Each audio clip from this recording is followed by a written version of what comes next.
Cette semaine, dans Quête du million, je me suis fait voler ma remorque. Elle aura même pas vécu un mois. Mais qu'est-ce que tu veux, faut quand même que la business elle roule, fait qu'on est allé s'en acheter une autre. Donc pour nos dépenses de la semaine, premièrement, on a eu le 2600$ pour notre paiement de loyer qui est passé le premier ce mois-ci. On est allé ramasser la nouvelle remorque que vous venez de voir pour 800$ aussi. Il y a un gros 88$ de frais d'immatriculation pour la remorque. Après ça, on va calculer un bon 200$ pour l'essence cette semaine. On a encore une fois notre 100$ pour le marketing de la compagnie de Junk Removal. Puis finalement, on a un gros 400$ de labor pour payer le staff cette semaine. Maintenant pour nos revenus de la semaine. C'était encore une fois une excellente semaine. Premièrement, on a vendu une des tables en sueur qu'on avait récupérées dans l'inventaire de Oiseau. On l'a vendu pour 1195$ au total. Après ça, on a vendu un sectionnel en cuir véritable Natuzzi qu'on avait déjà en inventaire. C'est un sectionnel avec un pull-out bed dedans. On l'a vendu pour 1000$ cette semaine. Le coût du divan, c'était 250$ quand on l'a acheté il y a longtemps. Après ça, on a vendu un beau sectionnel en tissu qu'on avait déjà en inventaire également. On l'avait payé 100$ dans le temps, puis on l'a revendu pour 720$ cette semaine. Après ça, pour en finir avec nos ventes de meubles, on a vendu un beau sectionnel en cuir véritable beige pour 500$. Lui, il n'y avait aucun cost de relié à celle-là.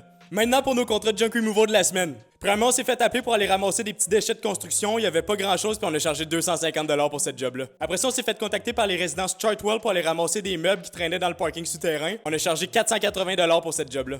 Puis finalement, pour le junk removal, on s'est fait contacter par une vieille dame pour aller récupérer des encombrants dans son appartement. On a chargé 250$ pour cette job-là aussi. Fait que ça nous fait un gros 4395$ de revenus versus 4188$ de dépenses pour la semaine. Et si on regarde ça depuis le début de la série, on est rendu un gros 67 289$ de revenus versus 57 531$ de dépenses. Dans nos dépenses, on inclut aussi nos actifs qui sont évalués à 27 785$ en valeur d'achat actuellement. Fait que ça veut dire que notre profit véritable depuis le début de la série est rendu à 37 543$ au total. C'est sûr que ça fait mal de se faire voler notre remorque, mais le grind il continue quand même. Là, j'aimerais savoir si tu penses qu'on est capable de se rendre à 100 000 avant la fin septembre. Moi, personnellement, je pense que oui. C'est déjà tout pour l'épisode 17 de la quête du million, fait qu'on va se voir la semaine prochaine pour l'épisode 18. À bientôt.